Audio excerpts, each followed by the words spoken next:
오늘 하나님의 말씀은 시편 59편 11절로 13절 말씀입니다.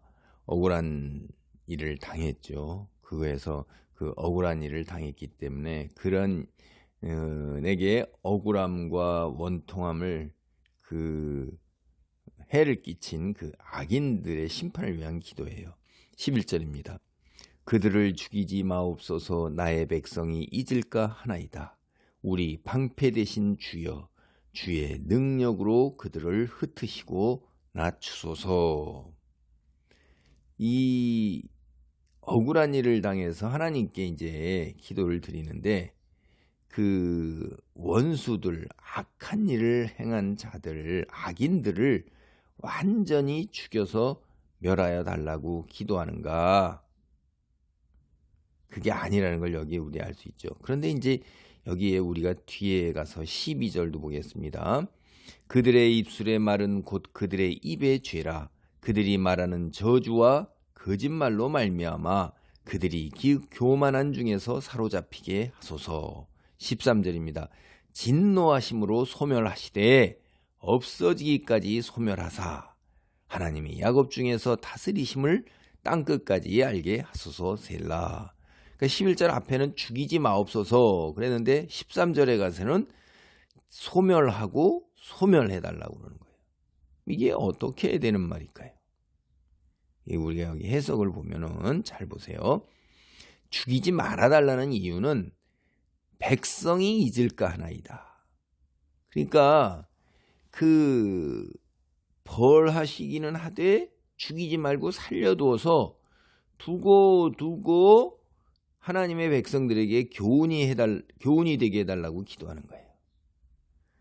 하나님, 그들을 죽이지 말고 우리가 교훈을 그들의 하나님의 벌 받는 것, 심판당하는 것 속에서 교훈을 얻게 하소서 그러는 거예요. 여보, 우리 옆에 그들이 심판받아 고통당하는 모습을 볼 때 우리가 악을 행하고 하나님을 배반하고 등을 돌리고 불순종할 경우에 어떻게 되는가 하는 것을 우리가 알 수가 있어요.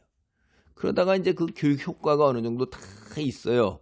그런 다음에는 13절에 가서 그들을 꼭 죽이시옵소서 이렇게 하는 거예요. 다시 말해 한동안은 원수들을 본보기로 사용하다가 이제 효력이 닿으면 처벌해 주시옵소서 그러는 거예요. 이게 이제 우리가 사사기 2장 20절로 23절이나 출애굽기 9장 16절을 보면 옛적에 하나님께서 이스라엘의 영적인 삶에 도움이 되라고, 즉 그 두 번의 그 교훈을 주기 위해서 가나안 사람들을 완전히 멸하지 아니하고 소수를 살려두어서 이스라엘 중에 두신 적이 이미 있습니다. 다 멸하되 소수가 살아서 하나님 믿지 않을 경우에 어떻게 돼요? 언약을 지키지 않을 경우에 어떻게 되는가? 진멸하는데 봐라, 그 진멸 중에서 살아있는 소수 힘을 못 쓰는 거죠. 그들의 살아있는 것을 보면서 두 눈을 부릅뜨고 보면서 우리가 교훈을 얻는 거죠. 하나님께서 저들로 다 꽉 차 있는 세상에 오늘 우리를 이렇게 하셨다는 걸 하는 거예요. 이제 9절 보면 이제 주님을 방패라고 이제 찬양을 하고 있어요. 우리의 방패. 전쟁터에서 방패가 얼마나 확실합니까? 그러니까 예전에 활, 창으로 싸울 때 영화 같은 데 보면 로마 군인이 그 방패로 탁 날아오는 화살을 탁 맞죠. 거북이 등처럼 딱 하잖아요. 그 전술 보병들이. 그러니까 군인이 의지할 수 있는 가장 확실한 보호 장비예요. 그래서 왼쪽에 방패, 큰 방패를 가지고 하고 오른손에 단칼 가지고 이렇게 싸웠던 거를 봅니다. 그런 군인들이 먼저 앞서 나가고 뒤에 이제 창병이 나가고 기마병이 나가고 그러죠. 그래서 전능하신 주님이 방패가 되면 원수들이 쏘아대는 온갖 화살이나 창칼 이거 우려할 바가 안 돼요. 다 막아주시니까요. 방패가 되신 하나님께 공격해오는 적들을 오히려 그들을 공격해서 이제 패배시켜 주시옵소서. 왜 그러냐? 그들이 벌을 받을 만한 자들이에요. 입술의 말, 입의 죄예요. 저주, 거짓말. 아유, 이거 얼마나 힘든 겁니까? 내뱉는 말마다 다 거짓말이에요. 때에 따라 그래요. 형편에 따라 그렇다고 그래서 하나도 일관된 게 없어요. 자기 중심이고 자기가 이익과 탐욕을 위해서 남을 갈취하고 갈구고 남의 삶을 팍 갈갈이 찢는 거죠. 파탄에 내모는 그런 거짓말, 괴계, 술수, 그리고 남에게 퍼붓는 저주. 왜 그러냐면 이들이 스스로 하나님의 자리에 올라서서 교만하기 때문에 그래요. 하나님을 두려워하지 않아요. 사람뿐만 아니라 하나님조차도 두려워하지 않아요. 자기가 최고 절대자이고 세상 누구와 그들도 견딜 수 없는, 자기들은 세상 사람들하고는 다른, 신분이 다른, 계급이 다른, 질이 다른 사람들이다. 이런 착각 속에서 살아가는 사실 가련한 인생이죠. 사람을 두려워하지 않는 것은 그렇다 하더라도 자기들이 뭐 지금 승승장구하면서 온갖 권력을 다 휘두르니까 법과 제도와 뭐 도덕 위에 있다 이런 거죠. 권력을 휘두르고 재물을 쌓아놓고 있는 거에서 하나님도 두려워하지 않는 자는 소망이 없는 거예요.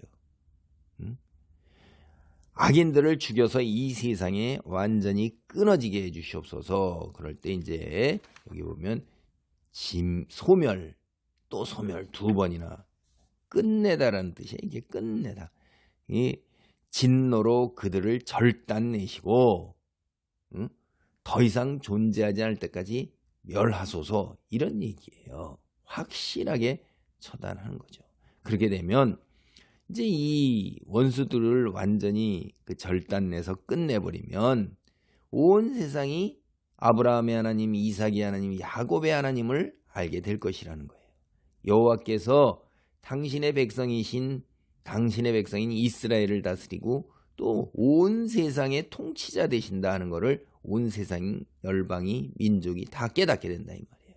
여호와께서 이스라엘뿐 아니라 온 세상을 창조하신 창조주시고 공의와 정의로 세상을 심판하는 분이시라는 것을 다 알게 됐다는 거예요.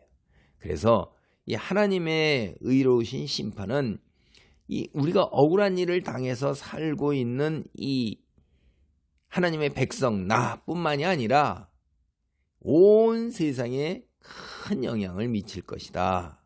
그러니까 주님의 심판을 간절히 간구하고 기도하는 것입니다. 그렇습니다. 하나님이 세상의 통치자 되심은 우리 믿는 자들 사이에서만, 또 나 믿는 내게만 그것이 유효한 것이 아니라 온 세상 열방 민족 믿지 않는 자들까지도 하나님이 하나님 되심을 아는 그러한 날이 올 것이고, 그렇게 되기 위해서 내가 빛으로 내 소명을 감당해야 되는 거예요. 빛으로, 하나님의 자녀로 하나님의 말씀에 순응하며 살아가는 그 모습 속에서 하나님이 하나님 되심이 세상에 빛으로 드러나는 것입니다. 소명을 온전하게 이루시기 바랍니다.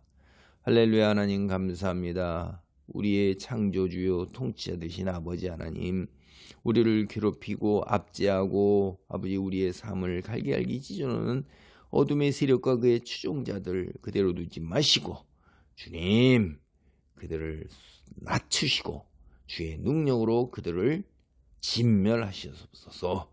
주님 그들의 저주와 거짓말과 계계와 술수가 온 천하에 드러나게 하시고 하나님의 무서운 진노의 심판으로 아버지 낮아지고 또 괴멸에 이르기까지 주님 심판하옵소서. 주님 홀로 영광 받으시기를 바라오며 예수님의 이름으로 기도하옵나이다. 아멘.